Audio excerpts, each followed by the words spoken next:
朋友们，生命的本质究竟是什么呢？毫不夸张地说，如果不明白这个，那么就算活到80岁，也依旧会迷茫。我们都知道，生命呢，用我们现在的大白话来说，那它就是一个词组。但是如果用古文来说，那它就是2个单字，各自有各自的含义。什么叫生？简单理解就是草木从土地中生长出来，它是一个动词。那什么叫命？在古文中呢，令和命是同一个字，命的本意是命令，是一个名词。那合起来，什么叫生命？就是出生之后并行使命令。从这些解释我们不难理解，生是出生，这只是一半，出生的终点是入死。对人而言，出生是人的一半，还有一半是入死。出生入死，与生死而出入，人的2个端点就是生和死，而这就构成了2种情况。从生到死即出生入死，这叫生命；从死到生即出死入生，这叫死亡。生命和死亡，这才是我们应该同时认识的问题。因为生命是针对死亡而言的，死亡是针对生命而言。脱离一面就无法深入地理解另一面，或者说根本就不可能理解生命是什么，死亡又是什么。可以说生命的终点就是走向死亡，而死亡的终点就是走向生命，这样才是完整的理解生死的问题。生命是奔向死亡，所以倘若要不死，只有不生，或者说不自生。那有人可能就会问了，如果是这样，那生命中间这几十年的过程到底有什么意义呢？难道就是糊里糊涂地走向死亡吗？如果是这样，那人出生的意义又是什么？如果只是糊里糊涂地从生到死，干嘛还要生呢？其实从这些问题我们就不难看出，生命的本来意思是生着行使命令，所以人活着的一生就是要找到这个命令。那这个命令是什么呢？难道就是来赚钱工作吗？如果是这样的话，人生在世所赚的钱、工作的成绩、劳动成果都应该带走才对。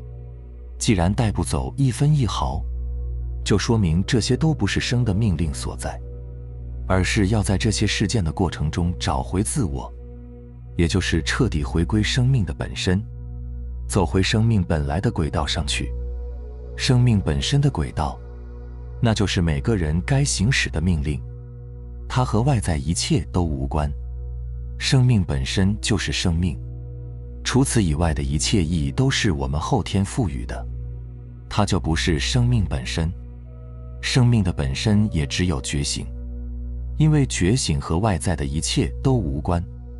觉醒就是觉醒，不需要知道而觉醒，而最基本的觉醒就是认识众生平等。为什么这么说？因为所有的生命都有生死，这是生命最大的事，没有比这更大的事情。生中所发生的一切事，到了死后都归零了。如果不能理解，那就把生命看成一个门，而所有的生者都要经历这道门，这不是平等是什么？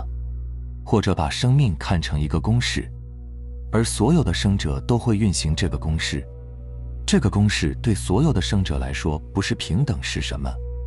所谓的平等就是对待一切都是同等的，在生死这道门里没有任何后门可走，人人平等，众生平等，万物平等。什么叫道？万事万物都要共同遵守的路就是道，生灭是万物都要走的路，那就是道。生归有，灭归无，生灭对应有无，因此说有无是转化的，无常的。那什么才是常？只有道，道才能使得有和无转化，道是不生不灭，恒常的。好，返回来说人的生命，是不是需要经历一个有无的转化？那就说明生命是无常的、生灭的。那什么才是生命的道呢？恒常，不生不灭。什么才是生灭中不生不灭的呢？这才是生命的觉醒，领悟到生命之道。生命之道不是生命本身，因为生命本身是生灭的，而只有觉醒到那生命不生不灭的，才是领悟了生命之道。生命中不生不灭的道，才是生命生灭的命令。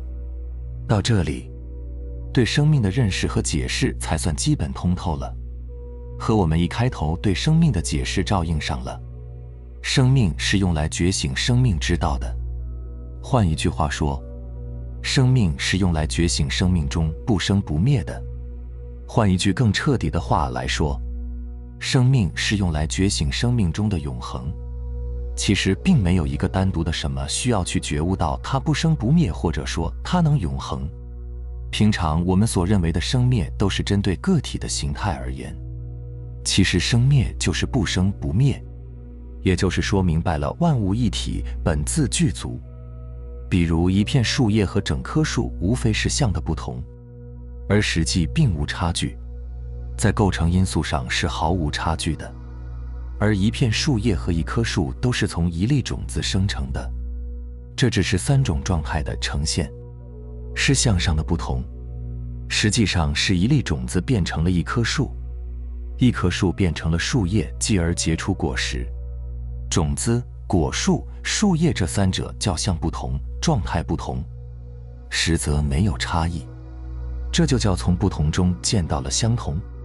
而且这三者的构成因素本自具足，毫无差距，这才能见到不生不灭，只看到了个体生命的生灭，这是相而已。只有看到了人的全面整体性，是宇宙一切因素和合而成，就明白了人的不生不灭，生灭的是人的相而已。人相、万物相、天地相，相都是不同的形态，它们的消亡都是回归而已。回归到哪里？回归到道。我从道中来，最终回到道中去。悟道，首先要悟生命之道，这是人生的第一大要务，再没有比这更重要、更大的事情了，否则必然是颠倒一生。所以，生命是用来觉醒生命的。真正觉醒的人，因为对生死的整体通透，而把自己的意识从低维世界中超拔出来，超脱于宇宙天地间，清醒自在地觉察着生命，体验着生命，升华着生命。有形有相皆为假，无形无相方为真。那些看起来真实存在的东西，包括肉体载具、物质财富、高楼大厦，都有成住坏空，都会最终转化为看不见的能量与信息。天地万物，不变的唯有那个不生不灭的本质。因缘际会，和合而生，缘来则聚，缘去则散。世间万物皆是因缘和合而成，本质上都是一场空，不过是能量与信息的不同形式转化，如梦幻泡影，如电闪雷鸣，转瞬即逝。万事万物都在变化，都在流动。人生唯一不变的就是变，来者不拒，去者不留，随着日升日落。每个人身上的细胞时时刻刻都有新的产生和旧的死亡，所以我们的生命时刻都在焕发着生机。因此我们也要该放下的放下，该焕发生机的还要焕发出生机。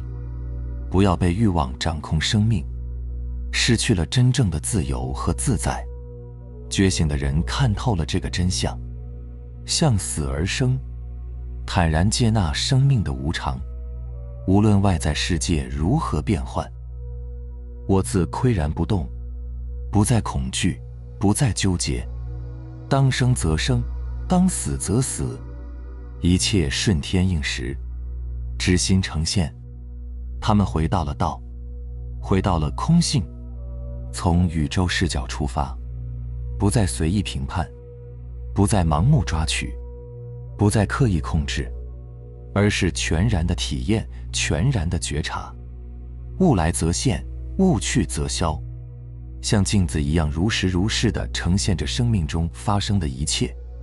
他们允许一切的发生，接纳一切的发生。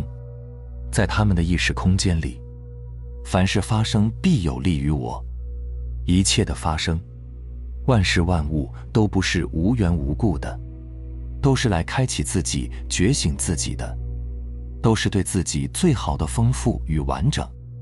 他们允许万物众生如其所是，允许花是花，允许树是树，允许自己做自己，允许别人做别人。他们不强迫任何人觉醒，包括自己的至亲好友。他们顺天应时，顺势而为，随境显象，随心而动，意识合一中正，执一手中，不执着于任何外在的东西，而是神交天地万物，与天地精神往来，在彼此的和谐共振中回归整体，回归光明。其实人生就是一场游戏，一场梦，戏已经开场了，你就要演下去。但是你要明明白白、清清楚楚地知道，你是在演戏，也是在做梦。既要演好你的角色，又不要把假戏当真。这个世界并不是我们的老家，众生也只不过是匆匆过客而已。有什么可执着的？有什么可计较的？对不对？好了，非常感谢你能看到这里，希望能对你有所触动和启发。我们下期再见。